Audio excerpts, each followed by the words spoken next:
Bueno, ahora sí.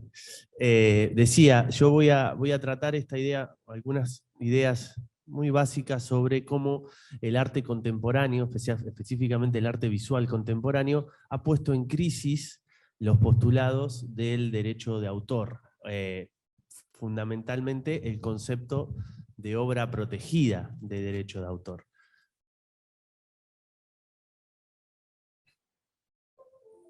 Bueno, no sé qué pasó ahí. ¿Estamos bien? ¿Será? ¿Habrá algún cable que se esté tocando? No.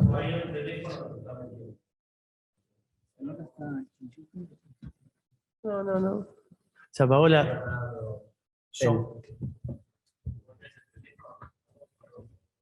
No. Es mi compu.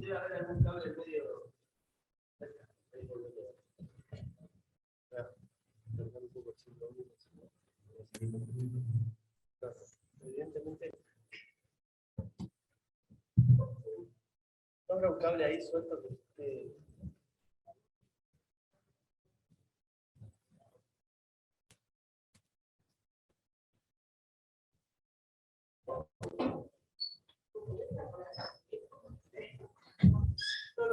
¿Mi teléfono?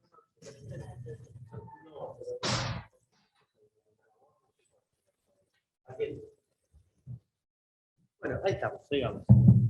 Y si no, sigamos igual así, sí, total. Lo importante es, vos querés grabado, por eso. ¿Me pasás el control? ¿Cuál de todos? ¿Este? Sí. No para de grabar, pero bueno, después lo editas todo esto, ¿no? Voy a arrancar de cero. Hola, ¿qué tal? Bueno, decía entonces que voy a hablar, ahora sí voy a hablar y pase lo que pase, no paro de hablar. La tesis un poco de esta presentación es tratar de mostrarles cómo las prácticas de arte contemporáneo ponen en cuestión, en crisis, la noción de obra protegida de derecho de autor. Y esto no es menor, porque poner en crisis la noción de obra protegida de derecho de autor es poner en crisis todo el sistema de derecho de autor. Digamos, para entrar un poquito en tema, tengo que hacer mínima referencia a esta idea inicial del derecho de autor y cómo surge, y sobre todo cómo es esta idea de la obra protegida. O sea, las leyes el derecho de autor es hijo, digamos, hija de la Revolución Francesa, ¿no? En la Revolución Francesa se acabaron los privilegios, y en ese acabarse todos los privilegios también se acabó el sistema de privilegios que existía en el momento para publicar. O sea, los libreros para publicar tenían que tener lo que se llamaba un privilegio que les otorgaba el rey. Entonces eso cayó y se aprobaron las primeras leyes de derechos de autor. Avanzando rápido, o sea, quiero mostrar que el derecho de autor es un derecho muy nuevo. En el siglo XIX, en 1886 se sanciona el Convenio de Berna. Ese Convenio de Berna fue la piedra angular de todo, es la piedra angular del sistema, porque ¿qué ocurría hasta el momento? Cada país tenía su propio régimen. Entonces lo que pasaba era que la obra de Shakespeare, bueno, Shakespeare no, porque estaría fallecido, pero la de Víctor Hugo, que fue uno de los impulsores, era protegida en Francia, pero no en Inglaterra. Y entonces alguien en Inglaterra podía tomar la obra y publicarla gratuitamente. Entonces se impulsó este Convenio de Berna, que es un tratado internacional que homogeneizó el derecho de autor en todos los países. Todos los que participaban de eso que se llamó la Unión de Berna reconocían el derecho de autor del extranjero y bueno. Pero ¿qué es lo que quiero contarles en realidad? Que el derecho de autor no nace de la nada, sino que nace imbuido en una filosofía, en un estado de la situación, en un estado de cosas. Y el siglo XIX para el arte visual es un siglo, digamos, muy especial, porque allí la noción de artista que se manejaba, que se trabajaba, ¿no? A partir de, digamos, de diversas circunstancias. Yo estoy hablando de arte visual, está Martín al lado. Por eso quería que empezaras vos. Pero bueno, la noción de arte visual, digamos, y de artista, era esa noción un poco que todavía se sigue pensando, ¿no? Como el artista como un genio, como alguien inspirado, que crea casi en soledad, desde la nada, y que tiene como un don especial. Esto lo cuento porque es coetáneo y es en el marco en el cual nace el derecho de autor. Y el derecho de autor, en este convenio y en nuestra ley de propiedad intelectual, que es de 1933, se construye sobre un concepto, que es el concepto de obra protegida. O sea, el artículo 2 del convenio, el artículo 1 de nuestra ley, de lo primero que habla es de la obra protegida. Entonces dice que van a quedar protegidas, y ahí se hacen enumeraciones, ¿no? de cualquiera de las manifestaciones artísticas que se reconocían en ese momento: literatura, música, escultura, pintura, es decir, las disciplinas más tradicionales dentro del arte visual. Pero, digamos, si no tenemos obra protegida, o sea, si no podemos reconocer una obra protegida, entonces no hay derechos para el autor, porque no tenemos la puerta de entrada, ¿no? La noción de obra protegida es como la puerta de entrada al derecho de autor. Si usted pasa esa puerta porque tiene una obra protegida, entonces vienen todos los derechos que lo protegen: los derechos patrimoniales, los derechos morales, el derecho de la exclusividad de la explotación económica, todo lo que ustedes por ahí ya conocen. Pero hay que primero mostrar que uno tiene una obra protegida, que hizo algo que se puede considerar obra protegida.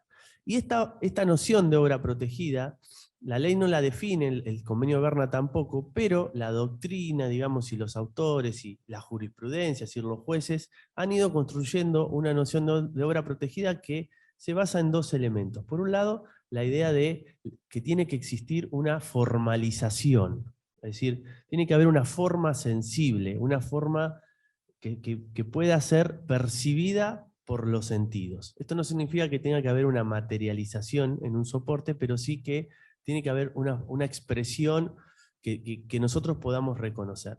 ¿Qué es lo que distinguen acá de primera instancia? La obra de la idea. O sea, lo que dicen digamos, en el mundo del derecho se distingue una cosa es la idea que uno puede tener, y otra cosa es la obra, que es la concreción de esa idea, es una concreción particular. Entonces, si Bernardo, Martín y yo queremos hacer un poema sobre la revolución, vamos a hacer 3 poemas distintos, ¿sí? Aunque la idea sea la misma. Esto parece bastante sencillo de entender, pero vamos a ver que después hay crisis con esto. Entonces, primera cosa que se necesita es una forma sensible. Y además, y acá está el segundo meollo, esa forma sensible tiene que ser original, ¿sí? Tiene que tener originalidad. El problema es que ni la ley lo exige, ni las leyes lo definen, y no estamos tan seguros ni tan claros de qué significa ser original. Yo siempre que hablo de esto, digo, no se puede no serlo, ¿no? Digamos, no podemos no ser original. Pero bueno, más allá de eso, lo cierto es que en el mundo del derecho lo que se analiza es que exista esta originalidad, como esto, por eso les decía el contexto en el que surge esto, ¿no? Como algo que es personal, como que la expresión, esa forma sensible, es una expresión personal de la persona, valga la redundancia, es algo que es único porque esa persona lo hizo. Es una noción bastante inasible, pero nos deja tranquilo identificarlo con esta idea de la expresión personal. Entonces, tiene que haber una forma sensible que además sea una expresión de la personalidad del autor.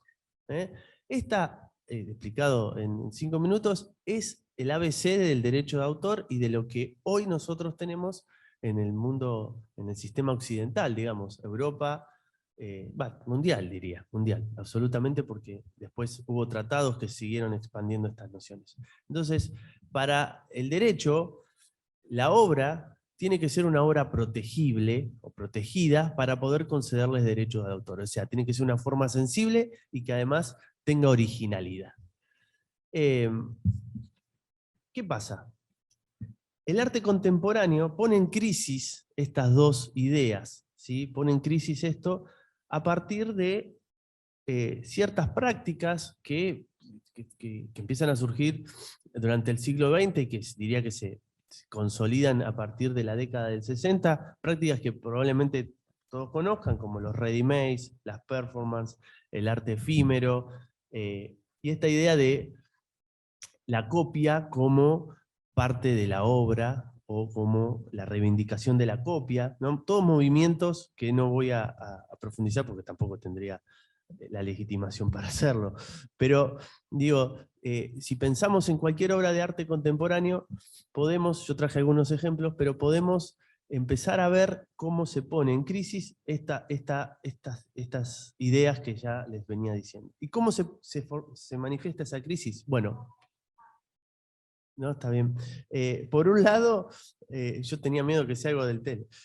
Por un lado, hay un cuestionamiento muy fuerte a la idea de, o a la tesis esta de que la obra y la idea son cosas distintas y que solo se protegen obras. ¿Por qué? Porque hay muchas expresiones que uno no puede decir digamos, que son las ideas mismas. La obra es la idea, digamos, ¿no? La obra es la idea. Yo tengo, permiso, hay un caso que ya lo usé acá, pero lo voy a volver porque el público se renueva. Pará, ¿dónde está el PowerPoint mío? Voy a usar ejemplos de un artista que es Federico.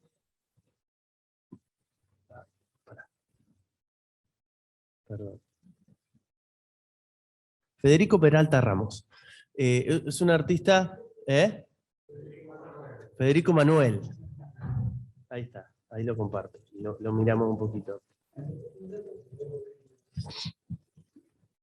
A ver si lo puedo expandir. Claro, voy a hablar de la beca Guggenheim, justamente. Está bueno que no tengo que presentar demasiado eso. Ahí lo tenemos a Federico. Solo 3 obras voy a mostrarles igual. ¿Y por qué no? Ah, porque está lento.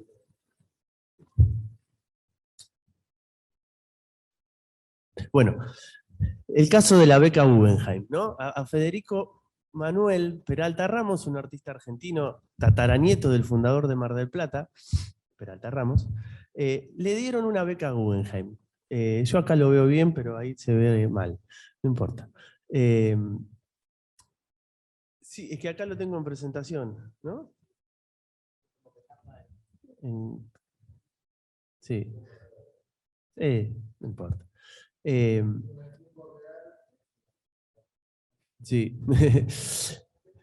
Le dieron una beca Guggenheim, que es una beca muy prestigiosa, ¿no? Para realizar obras. Bueno, la beca eran $6.000. Él logró que se los mandaran a los $6.000 porque normalmente lo dan hay que ir a Nueva York, hay que te los den. Pero bueno, entonces le dieron la beca y en ese momento, como en muchas de las becas que hoy incluso se dan en el Fondo Nacional de las Artes, luego hay que presentar como una especie de, no de rendición de cuentas, pero sí de memoria y decir, bueno, en qué gastó y cuál es la obra a la que usted arribó con la beca que le dieron, ¿no? Y él lo que hizo fue gastar ese dinero en diversas cosas. Hizo una gran cena, ¿sí? Para sus amigos en el Hotel Alvear, donde gastó gran parte de la beca, se compró trajes y compró 2 obras. Entonces, eso es lo que hizo él con el dinero. Desde Fundación Guggenheim le mandan una nota diciendo, bueno, rinda usted qué es lo que hizo con la obra. Y él, acá está la carta que se conoce, digamos, que envió, y lo que le dice, acá hay una cosa que dice, en cuanto recibí el primer aporte, ahí está. En cuanto recibí el primer aporte de la beca y anticipándome a lo que hoy es un movimiento internacional consistente en un señalamiento artístico real, invité a un grupo de amigos, 25 personas, a una comida en el Alvear Palace Hotel, invitándolos después a bailar a la Boat África. Una de las razones que me impulsaron a este tipo de manifestación es la convicción de que la vida es una obra de arte, por lo que en vez de pintar una comida, di una comida. Es decir, la obra era la idea, ¿sí? Es una performance, no sé, pero ¿hay o no hay obra? ¿Sí? Con las reglas de derecho, no, porque no tenemos esa forma, o la podemos tener, pero es difícil reconocer el concepto de obra en sí mismo, ¿no? Y en realidad, bueno, ¿cómo se resolvió esto? Ahí está la siguiente filmina, que hay una nota adicional, ¿no? Que dice, un país que ha llegado a la luna, que tenga la limitación de no comprender y valorizar la invención y la gran, no sé qué dirá ahí, acción, que ha sido la forma en cómo gasté la beca, ¿no? Como finalmente Guggenheim termina reconociendo que esto es, por lo menos no le exigieron que devolviera el dinero como originalmente le pedían, que devuelva la plata. Esto, porque, ¿qué es lo que nos muestra? Nos muestra esta fantasía, si se quiere, entre la separación entre la idea y la obra, ¿no? ¿Dónde está la idea o dónde está la obra? Esta es una primera de las crisis. La otra crisis tiene que ver con algo que es muy cómico, casi ya pensarlo hoy, pero los jueces dicen en sus sentencias que ellos adoptan el principio de neutralidad estética o artística. ¿Eso qué significa? Lo que dicen es que cualquier obra que sea original es protegible aun cuando, digamos, no tenga un mérito artístico. O sea, los jueces dicen, nosotros no vamos a evaluar el mérito artístico de una obra, y si podemos tener que es una obra original, basta para que sea una obra protegida y tenga los derechos de autor. Ahora, ¿qué es lo que podemos ver? No están viendo nada ustedes, no sé por qué. Es como que está en un mundo paralelo. Sí, sí. Claro, esta obra que se llama Nosotros afuera, ¿no? De Peralta Ramos.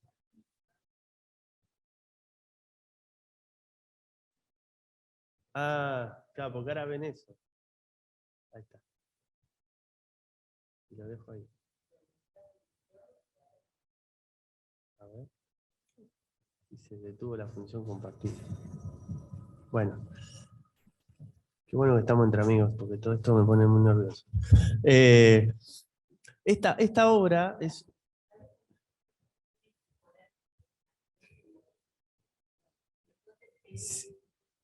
Eso. Ahí está. Bien. Decía, esta obra es otra obra, es previa, es de 1965 y con esta obra ganó el Premio Nacional del Instituto de Itela. Esta es una obra que tiene varias cosas para reflexionar y que pone en crisis esta idea de la neutralidad estética.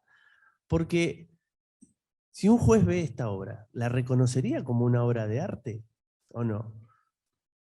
Probablemente no, porque lo que los jueces no dicen es que ellos tienen preconceptos de obras de arte, que son los preconceptos, digamos, del arte clásico, entre comillas, ¿no? Hasta el siglo XIX te llegan, ya después las vanguardias no las pasan.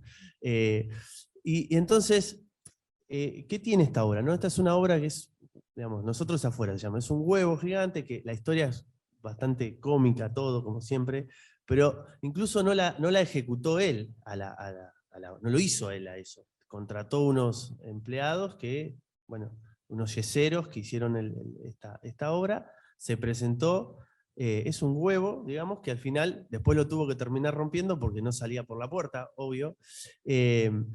Y claro, acá hay dos cosas. Por un lado, esto de la neutralidad estética, porque yo creo que el arte contemporáneo lo que muestra es que no se puede ser neutral, digamos, porque hay preconceptos que hay que manejar y entonces se cuelan nuevos conceptos. Y por otro lado, la ejecución personal de la obra, que hace poquito hay un caso que ha salido a la luz con este artista, ¿cómo es? El que hizo la banana con la... Sí, Mauricio Catelán, ¿no? Que ahora lo demandaron porque él no hizo las esculturas que presenta, entonces el artista que la hizo lo demandó porque dice, esas obras son mías. Y ahí hay otra crisis. La ejecución, digamos, de la obra tiene que ser del artista o no. Bueno, el derecho normalmente va a pedir que sea el propio artista el que lo haga, ¿sí?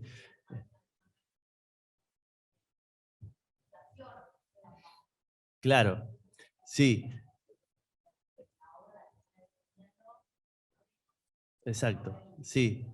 Vamos a ver hasta dónde llega eso, me tiene bastante intrigado. Sí, no, es que yo quiero que la sentencia, porque una de las cosas que nos pasan, y lo veo Bernardo, es que no tenemos muchas sentencias de estos casos, no llegan a tribunales normalmente, o sea, se resuelven antes o con un acuerdo económico. Entonces, nos dejan las preguntas, pero no nos da la respuesta. Bien, bueno, nada, esta es una obra que también me parece que está buena para pensarla desde la perspectiva del derecho de autor. Y la última, que ya es como la culminación de la presentación, tiene que ver con este cuestionamiento a la noción de originalidad. Esta es otra obra de él que se llama Expongo una obra ajena, un cuadro de Alvarado. Aparentemente Alvarado era un pintor de Francia, una persona que pintaba ahí en la calle, y él le compró la obra, la trajo a Argentina y la expuso así como la ve, ¿sí? Entonces, esta idea de la personalidad del autor, acá está, no está, digamos, de esta idea de que tiene que haber una expresión original. Y yo creo que acá tampoco es fácil reconocer esta definición, ¿no? Eh, digamos, porque es una obra que evidentemente es de otra persona y que él la presenta como, ni siquiera como propia, la presenta como ajena, ¿no? Pero bueno, trae un montonazo de interrogantes a la noción jurídica de obra protegida. Y, digamos, y yo traje estas tres nomás porque nada, yo estaba mirando un catálogo de Peralta Ramos y dije, bueno, puedo usar estas obras, pero hay muchísimas más, digamos, y seguramente tengan ustedes en mente mejores ejemplos. Yo solo quería mostrar que estamos en el medio de una crisis en el derecho de autor, porque además no se olviden que si no se reconoce la condición de obra protegida, entonces el artista no tendría ningún tipo de derechos. Eh, y bueno, y las nociones son, digamos, pre-arte contemporáneo, pre-tecnología, porque además a todo esto hay que atravesarle los avances de las tecnologías y qué pasa cuando digamos, la expresión se vale de herramientas tecnológicas. Y entonces creo que digamos, hay que empezar a pensar en nuevos conceptos. Y podrían ser, digamos, uno sería abandonar esta idea de la originalidad en el mundo del derecho, creo que o por lo menos cambiarle el sentido, o dejar de hablar de originalidad, porque ya evidentemente es un concepto perimido para los artistas. De hecho, el arte contemporáneo, un poco todas estas cosas ponen en crisis y tratan de demostrar que esta idea más romántica de la originalidad es algo que no existe. Y por otra parte, empezar a pensar en a cambiar la noción de forma, como forma no solo como lo tangible, sino también como lo intangible, ¿no? También como para dar cabida a estas otras performances y otras manifestaciones de arte contemporáneo que no necesariamente implican esa obra como una formalización de algo tangible, ¿sí? Así que bueno, nada, era un poco traerles esas interrogantes y en todo caso después podemos seguir conversando. Gracias.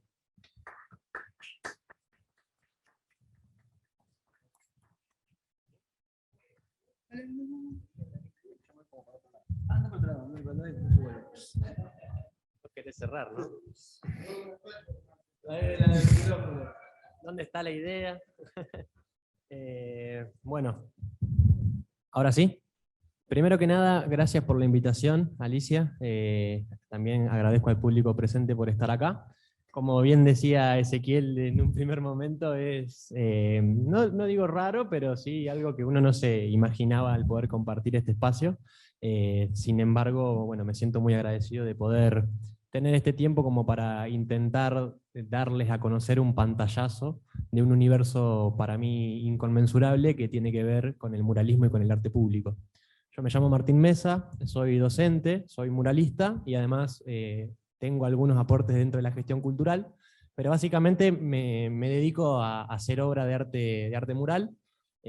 Actualmente estoy viviendo en Azul, yo soy nacido en Azul, he desarrollado bastantes obras que seguramente si tienen algún tiempito para quienes no son de acá y recorren los espacios públicos la van a encontrar, ya sea en el parque, en la costanera, en el balneario, ¿no? Como los lugares más estratégicos, más emblemáticos, pero también hay otras obras en otros lugares por ahí de otros tipos de accesos, porque también lo que se busca es democratizar y descentralizar los lugares de intervención, entendiendo justamente que el arte público es un arte para todos y para todas, y me parece que lo que voy a tratar de reivindicar o de tocar yo en esta idea de arte y derecho es justamente el derecho de la ciudadanía a gozar de intervenciones de arte, cualquiera sea de sus expresiones, en mi caso, de arte público, de arte mural, ¿sí? Así que más o menos por ahí es donde yo voy a comenzar a diagramar mi ponencia. Primero hay que decir que dentro de lo que podemos llamar hoy como muralismo, no hay una única forma de muralismo, sino que ya a más de 100 años de lo que fue la piedra fundacional de este movimiento estético, que fue la Revolución Mexicana, ¿sí? Que da paso a lo que fue la vanguardia estética latinoamericana, como es el muralismo. Ya han pasado 100 años de aquella primera intención. No sé si están más o menos en tema, pero tras la Revolución Mexicana y la necesidad de homogeneizar cierta idea de la población, tratando de alfabetizarle, tratando de reivindicar sobre todo las ideas prehispánicas, ¿no?, de la conquista europea sobre nuestro territorio latinoamericano, José Vasconcelos, el ministro en ese entonces del incipiente gobierno mexicano, tuvo la idea o tuvo la intención de educar a la gente a través de un programa basado en desarrollo de obra de arte público, de arte mural, a través de la creación de escuelas y de bibliotecas y reedición de textos como para tratar de dar un nuevo pantallazo, una nueva visión y una nueva forma de entender la realidad a las personas que vivían en ese territorio, ¿sí?, que venían batallando tras más de 30 años de conflicto, distintas guerras, Pancho Villa, bueno, un movimiento que no me quiero extender, pero para que entendamos que en un primer momento esta idea de un arte público garantizado o empujado, impulsado por un nuevo Estado, logró hacer un cambio de paradigma en lo que tiene que ver con, primero, el formato, ¿no? Se pasa de una obra por ahí de una pequeña escala, de un alcance más restringido, como es la de los cuadros, considerado un arte burgués, al que no todas las personas podían acceder porque tenían que dirigirse hasta el museo, hasta la galería, para encontrarse con esa producción artística. Lo primero que hace es hacer un salto de formato, un salto de soporte, y empezar a trabajar los espacios públicos, las distintas fachadas, los distintos laterales de los edificios públicos, los edificios estatales,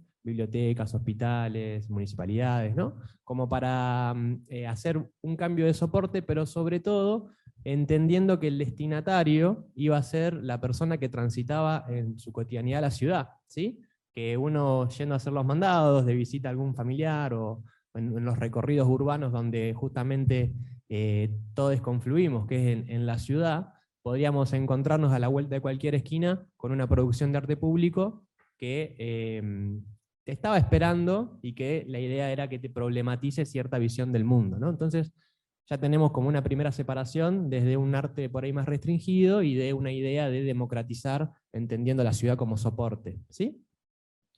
Otra de las ideas que este movimiento puso en énfasis o puso sobre la mesa fue dar cuenta del contenido de estas creaciones de arte mural o estas creaciones de arte público, entendiendo una necesaria relación entre la cuestión ética del grupo productor, de qué era lo que se iba a comunicar, de qué era lo que se iba a decir, con la cuestión estética, de cómo se iba a representar eso que se buscaba inculcar, eso que se buscaba visibilizar, o eso que se consideraba necesario problematizar. ¿Sí me siguen?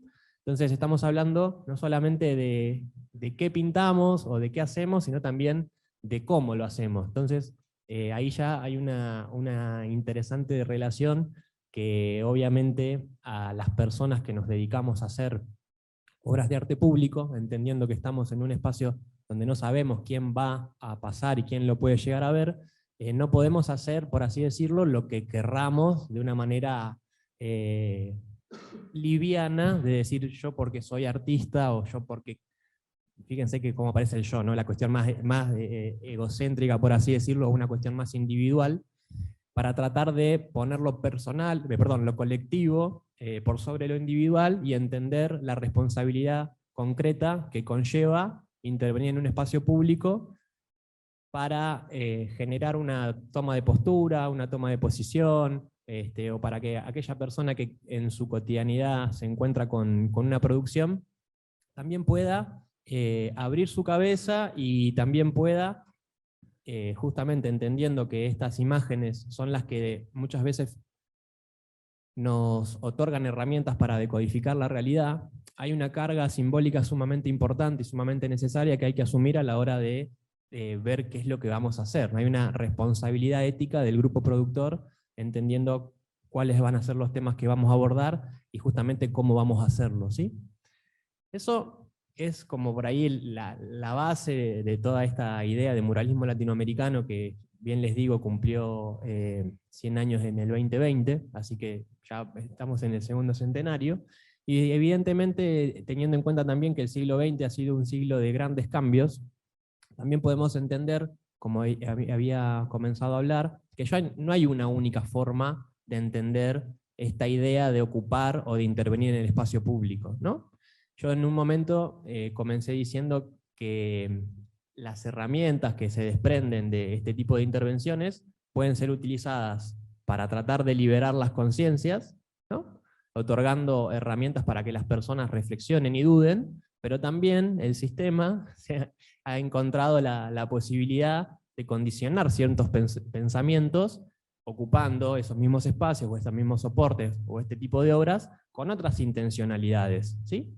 Y muchas veces son quienes tienen mayores recursos a la hora de ocupar espacios más emblemáticos, estratégicos, más grandes, ¿no? Y muchas veces por ahí las personas no tienen esta capacidad de comenzar a dudar de qué es lo que ven, y puede hacer que en esto de que, retomando un poco lo que decía Ezequiel, de qué es arte y qué no, esos juicios de valor, muchas veces se asocia con un concepto de belleza o de determinación técnica, algunas cuestiones que en realidad son más bien imágenes construidas para ser consumidas de determinada manera y no para que nos inviten a una reflexión más profunda. No sé si les ha pasado, pero a mí sí, que muchas veces me dicen, y la verdad que eso no lo entiendo. Entonces, como no lo entiendo, yo no soy artista, no lo entiendo, entonces rechazo, ¿no? En cambio, aquello otro que es bonito o es fácil reconocible porque hay una cara, una flor o algo más, no digo liviano, pero por ahí sí de un acceso mucho más frecuente, termina sucediendo que las personas lo identifican o lo ponen en un cierto lugar, ¿no? En vez de poner en valor la capacidad discursiva y metafórica que tiene el arte de problematizar ciertas cuestiones. Más cercano en el tiempo, un poco lo que nos empieza a pasar, yo no sé de dónde son todos ustedes, sé que hay gente de Capital, sé que hay gente de Bariloche, seguramente han visto varios murales, pero empieza a pasar también que una de las particularidades que tiene esta disciplina, que es justamente obrar en relación al contexto de intervención, teniendo en cuenta el uso social de los espacios, teniendo en cuenta que el grupo productor, más allá de tener la posibilidad de tener ciertas acciones o ciertos condicionamientos, forma parte de un entramado mucho más complejo, que es el de las personas que viven en la ciudad, viven en los espacios, que también son sujetos de derecho. Entonces, cuando estamos por ahí en cierta sintonía, se logra que las obras o las producciones de arte público tengan otro tipo de eficacia y otro tipo de trascendencia, sobre todo cuando los grupos productores estamos pensados como vehículos y que también vamos a estar nutriéndonos de los aportes del vecino, de la vecina, ¿no? A mí me ha pasado muchas veces, por ejemplo, anécdotas que vas a una ciudad campera y yo elijo una foto de un caballo que más o menos me gustó por la pose para dibujarlo, y la persona me dice, bueno, pero ese, según el pelaje, es una especie que acá no vive, entonces tenés que hacerlo de otro color. Entonces digo, bueno, está buenísimo nutrirme, aprender de la persona que vive en ese espacio y uno estar abierto para poder jerarquizar su producción, que es completamente distinto cuando digo, bueno, yo quiero elegir este caballo y no me importa que vos sepas más de caballo porque el artista soy yo. Estamos hablando como de dos posiciones encontradas, una cuestión más impositiva, a modo de calcomanía, y una posición más constructivista, por así decirlo, que puede recoger los distintos ítems o los distintos puntos en cuestión, donde el contexto también hace a la obra, ¿sí? Me parece sumamente importante entender esas características, porque vamos a entender justamente que las obras murales son obras pensadas en su gran mayoría para espacios específicos, ¿no?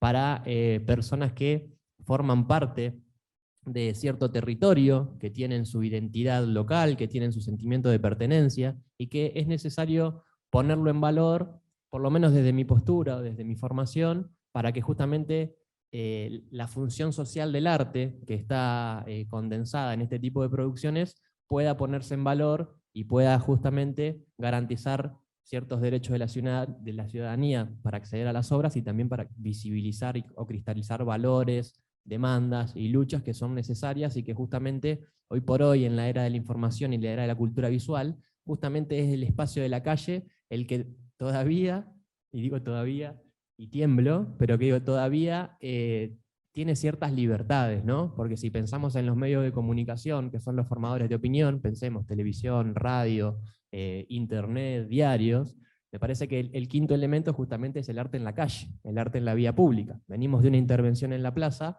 donde acabamos de revolucionar lo que es la Plaza San Martín. Fíjense justamente esa potestad de la sorpresa, de esa idea inconmensurable que te puede generar cierta incógnita, ciertas dudas, y no te digo que te invite a pensar de cierta manera, pero que sí por lo menos problematice ciertas cuestiones de cómo entendemos el mundo y cómo accionamos sobre él, ¿no? Es una filosofía de vida la que uno ha adoptado teniendo en cuenta estas características. Yo no soy solamente muralista cuando estoy pintando en la pared, sino que estoy trabajando continuamente, yendo a ver espacios, teniendo reuniones con gente, tratando de estar en los lugares donde hace falta y donde es necesario la obra de arte mural, justamente teniendo en cuenta esta función social, y no una idea tanto de decoración o una idea tanto de invisibilizar o tapar ciertos conflictos que por ahí con una obra bella, por así decirlo, quedaría como si se solucionaran. Yo tengo un amigo que pinta y que me dice que en el conurbano bonaerense muchas veces vos mirás para arriba y en los edificios ves obras de arte donde hay hermosas flores que en realidad no son autóctonas del lugar, sino son de Centroamérica, por ejemplo, o hay retratos de personas que parecen fotografías, porque la verdad que técnicamente están ejecutadas de una manera increíble, pero que realmente uno levanta la cabeza y dice qué lindo y sigue en su cotidianidad como si nada, es como un segundo que te distraen. No digo que eso no sea bueno, porque también la belleza es una virtud y es un derecho que también las personas tenemos, ¿no? A disfrutar de la belleza, pero me parecen mucho más interesantes las obras que de repente no te esperás y que te invitan a reflexionar de ciertos temas y que te rompen un poco la cabeza, ¿no? Y que te dan cuenta un poco también de las particularidades identitarias del lugar que uno está conociendo. A mí me gusta mucho viajar, por ejemplo, y he tenido la oportunidad de viajar por distintos países también haciendo lo que hago, y muchas de las formas que uno tiene también de conocer la ciudad es a través de los vestigios que dejan las obras de arte. Ustedes me comentaban recién que acababan de ir a la portada del cementerio, ¿no? Entonces piensen, conocemos Azul, y si no fuiste al cementerio como que no lo conociste, ¿no? O de repente fuiste a verlo para ver de qué se trata y tener otra impronta, ¿no? de esa ciudad. Y justamente ahí es donde quiero hacer hincapié en el contenido de este tipo de creaciones y en los objetivos o las direccionalidades que tienen cada una de ellas, porque aún cuando pensamos que no tiene una intencionalidad o una neutralidad, todo forma parte de un entramado mucho más complejo y tiene ciertos objetivos que están intrínsecamente volcados dentro de esas creaciones, ¿no? Primero de la elección de los lugares, de los soportes a intervenir, la temática, las técnicas, y ni hablar de los programas de promoción y conservación y restauración de las obras que muchas veces faltan y que en realidad me parece una cuestión sumamente necesaria abordar y que ojalá algún día se pueda llevar adelante, porque también es muy triste ver cómo las obras que vamos haciendo quedan a la deriva o que se van por ahí cayendo a pedazos por, no digo inoperancia, pero más o menos, sobre todo desinterés, ¿no? Que muchas veces es doloroso porque para la foto y para la inauguración estamos todos y todas, pero cuando es necesario tomar cartas en el asunto, como que nadie recoge el guante, ¿no?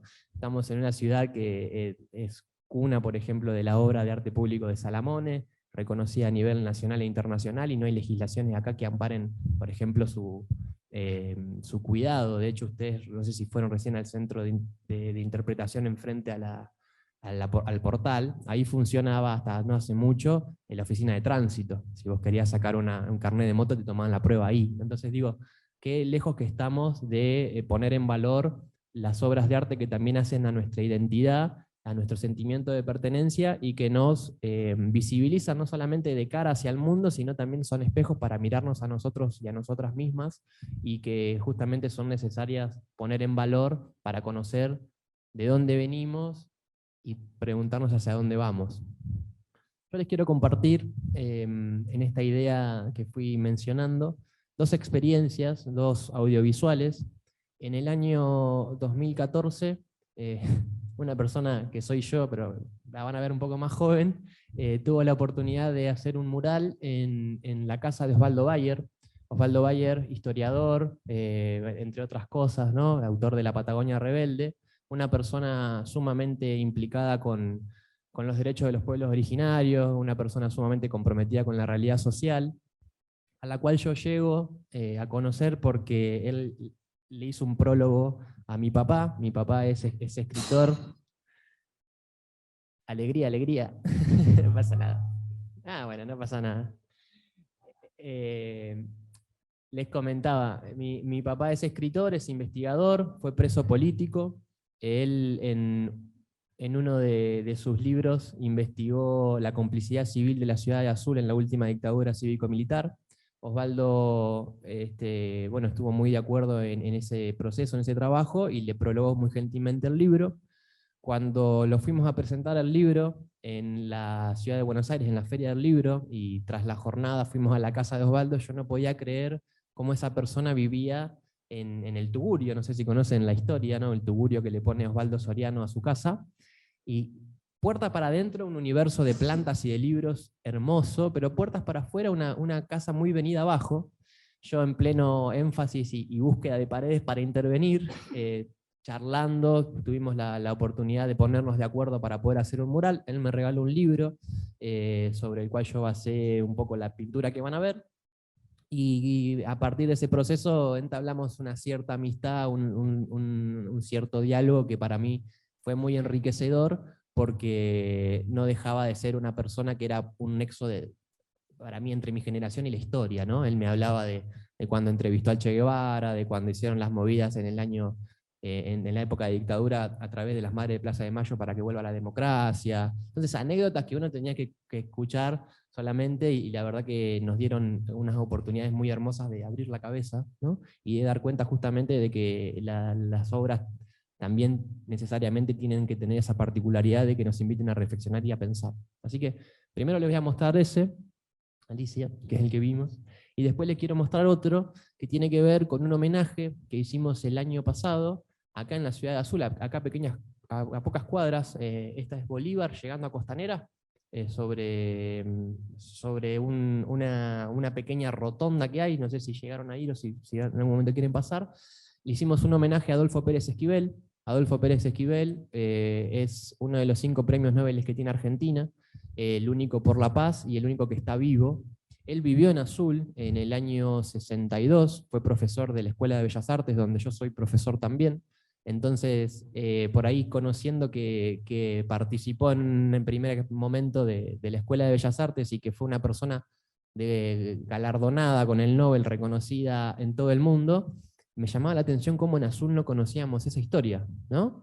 Entonces, en el marco del Concurso Federal de Muralismo de Cultura de Nación, nos presentamos con un grupo de amigos y amigas y fuimos seleccionados para hacer esta obra que está emplazada a 20 metros de donde él viviera, ¿no? Así que, digo, en esta idea de reivindicar el contexto, de reivindicar la identidad local, de reivindicar las particulares identitarias, justamente que haya una obra ahí, hace que se ponga en valor todo eso. Distinto hubiera sido que esté en otro lugar, ¿no? Entonces, les quiero compartir estas pequeños audiovisuales y si después gustan, seguimos charlando.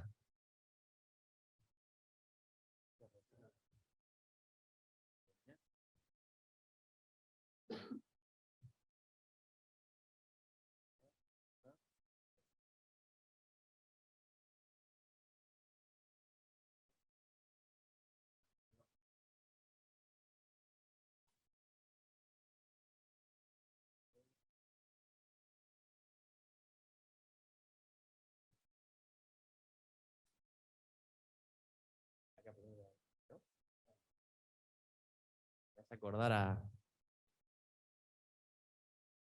las épocas de pandemia dando clases, ¿no? Como que hay cierto rechazo ya al usar el Zoom, el Meet. Pero bueno, a ver si yo puedo compartir ahí. ¿Ahí se ve? Bien, bueno. Sí.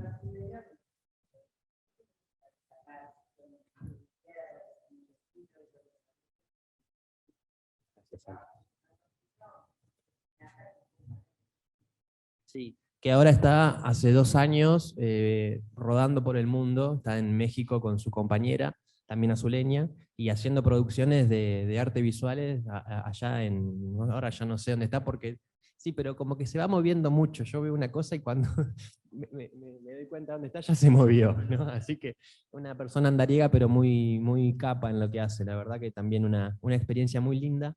Yo justamente lo conocí a Francisco en esta experiencia. Antes de comentarles, cuando yo hablo con Osvaldo y le digo de hacerle el mural, él me dice, bueno, sí, pero ahora me voy a Alemania, porque él vivía mitad en Argentina y mitad en Alemania. Él se exilia en el año 75 en Alemania, su familia queda allá, y entonces a partir de ahí, tras la vuelta a la democracia, vive 6 meses allá y 6 meses acá. Y se fue a Alemania un día, ¿no? Y dice, bueno, ya lo vamos a hacer. Y un domingo a la noche me llama, 10 de la noche, hola Martín, sí. Osvaldo, sí. Dice, ¿qué te parece arrancar el mural mañana a las 8 de la mañana? Yo estaba en Azul. Era, me tengo que tomar el primer micro de la madrugada. No me la pierdo ni loco. Obviamente voy. Bueno, mamá, papá, me tengo que ir a Buenos Aires a hacer el mural de Osvaldo. Lo llamo a un amigo, Emanuel, le digo, esto hay que documentarlo. Y él me dice, bueno, yo voy a ir con un cineasta. Yo como que me enojé en ese momento porque digo, te estoy haciendo una invitación a vos, o sea, no quiero como que la abras y me estás llevando a otra persona, como que medio, en ese sentido como por ahí no la pude ver y que apareció fue Francisco y nos regaló este documental que aquí les comparto.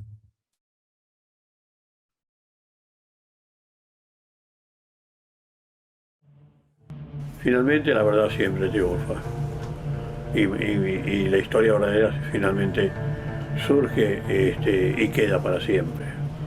Así que mentir en la historia no tiene ningún sentido. El arte es algo fundamental de la vida, el arte nos hace vivir, el arte es el mejor remedio, digamos, para la humanidad. Ahí se expresa realmente el alma del ser humano, el sentimiento del ser humano, la bondad, y también se denuncia la maldad.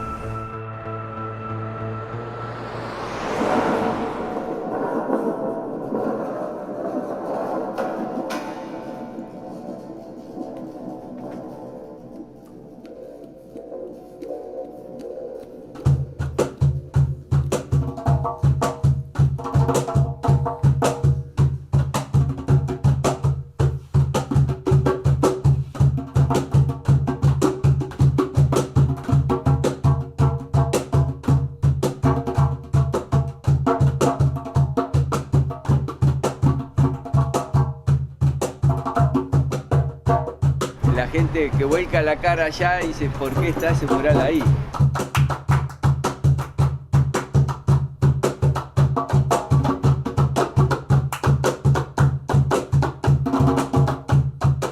Tenés que saber que el cartelito es la casa de él.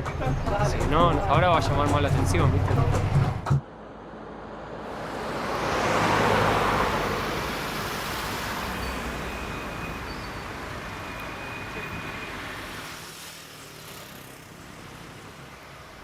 Bueno, soy un investigador histórico que justamente me dedico a las cosas que nunca se han tocado por algo, por los intereses de algunos, los hechos que han sucedido y que se los ha tergiversado, etc. Una larga vida de la investigación de la verdad.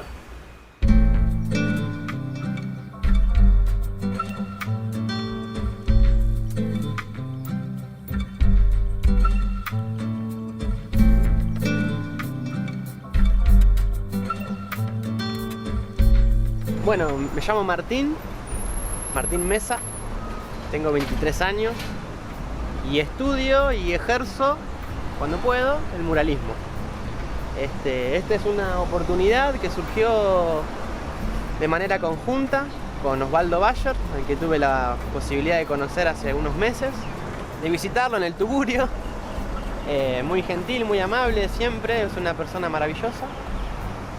Y al ver que tenía la pared escrachada con grafitis y por ahí otro tipo de tratamiento plástico, digamos, ofrecí hacer un mural en conmemoración a una de sus luchas, la lucha de Osvaldo, que encara muy bien en su piel, pero que es milenaria y que es una de las más injustas de la historia latinoamericana, que es la de los pueblos originarios, que son los primeros pobladores de nuestras tierras que han sido arrebatadas de sus bienes por culpa del hombre en su afán del interés, de la dominación, del negocio, dejando de lado cuestiones muy importantes como son el tratamiento con la naturaleza, con las otras personas, como que cambiaron los valores, digamos, ¿no?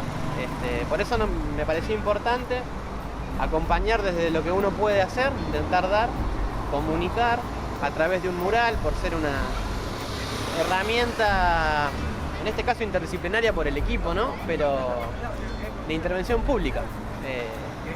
Hace un día y medio que empezamos y paran, vienen, preguntan, van, vienen, se preguntan sobre la bandera, qué son esos colores, mucha gente los reconoce. Está bueno lo que se genera y está bueno interpelar también a una persona para que abra un poco la cabeza.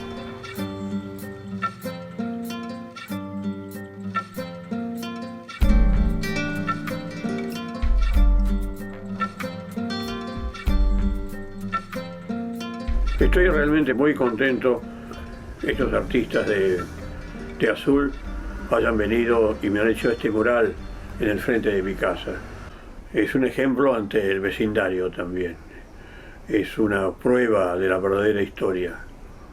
Y ojalá que todos los vecinos hagan también murales en su frente para demostrar lo que realmente quieren, lo que realmente piensan de la vida.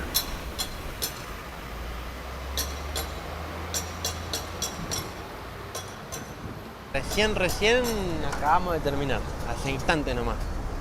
La verdad, desde el vamos ha sido un compromiso muy grande, teniendo en cuenta la magnitud de la persona que vive ahí dentro, que es Osvaldo Bayer. Empezamos el martes, hoy es jueves, y bueno, llegamos con los tiempos, no se largó a llover, los días acompañaron. Así que si genera despertares, bienvenido sea. Plásticamente puede tener un montón de cosas por resolver. Te puede gustar o no te puede gustar la estética, pero si prima el mensaje, yo me doy por satisfecho.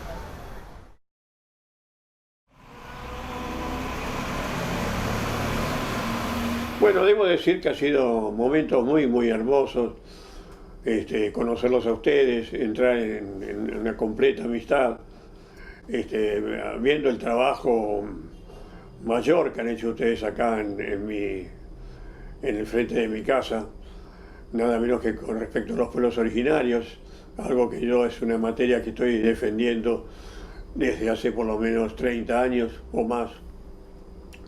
Y entonces ver con esas palabras, hermosas palabras de San Martín, nuestros paisanos, los indios, hermosa expresión contra los salvajes, los bárbaros, que opinaba nada menos que el general Roca, el autor del genocidio de nuestros pueblos originarios, que se llama realmente como una burla, Campaña del Desierto.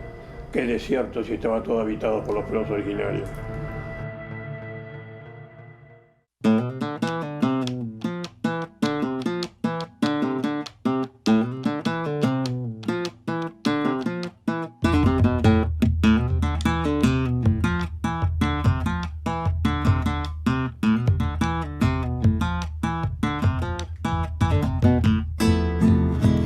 Porque el hombre es el lobo del hombre, o el humano naturalmente malo. Porque el hombre es el lobo del hombre,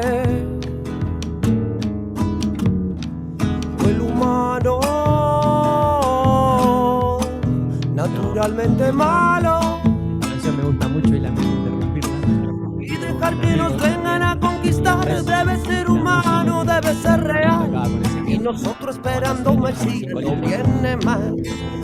Nos sacaron las vías para viajar, nos sacaron las tierras para sembrar, nos sacaron los ríos, sierra, valles, todo. Más juventud. Sacaron Malvina para recordar el sur, es turismo para pagar. En un momento De los joyas del norte, tenía como sueños que hoy en parte he cumplido varios. No deja de ser hermoso poder mirar hacia atrás y comprender también que este presente es fruto de todo lo que venimos trabajando. Pero me emociona porque ya Osvaldo no está y porque Raúl Fernández, que también fue un amigo que participó de este documental o de este proceso, tampoco está.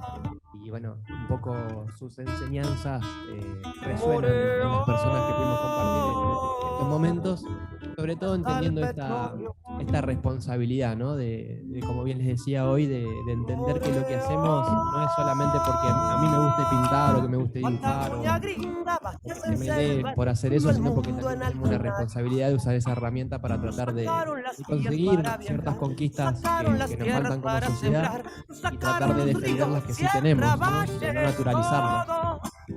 En este trabajo problematizamos acerca de los pueblos originarios, que tiene que ver justamente con esta idea de lo ancestral y lo contemporáneo.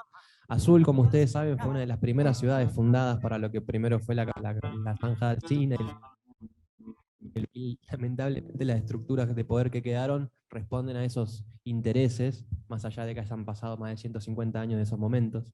Entonces, poner en valor justamente esta impronta latinoamericana y esta impronta ancestral me parece sumamente importante. Imagínense lo que fue hacerlo en el medio del barrio Belgrano, en Capital Federal, ¿no? Como que de repente fue un impacto muy grande, y también es muy importante ver lo que se genera con la recepción de las personas. Al principio en el video por ahí mostrábamos las caras de las personas. Muchas veces la obra no está en la pared, sino está sucediendo en lo que las personas van pensando, van identificando a través de estas creaciones, de estos relatos, y poder problematizar acerca de los derechos de los pueblos originarios, ya sea en el medio de Belgrano o en Azul, me parece fundamental y sumamente importante. Y en esa misma línea les quería compartir también este videíto con aportes de Adolfo Pérez Esquivel, como para tratar de redondear esta presentación, y bueno, espero que estén disfrutando como yo de estos momentos. A ver si esto era así, compartir pantalla.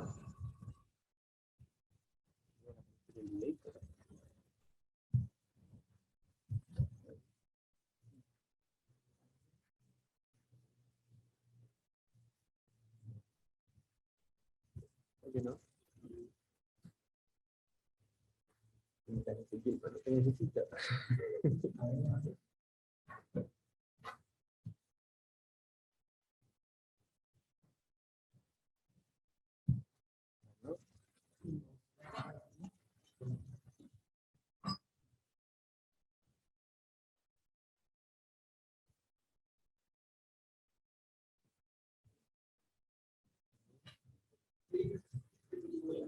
Sí, pues, si me la quieres hacer ahora no hay problema, mientras trato de resolver esto. ¿Puedes poner el video?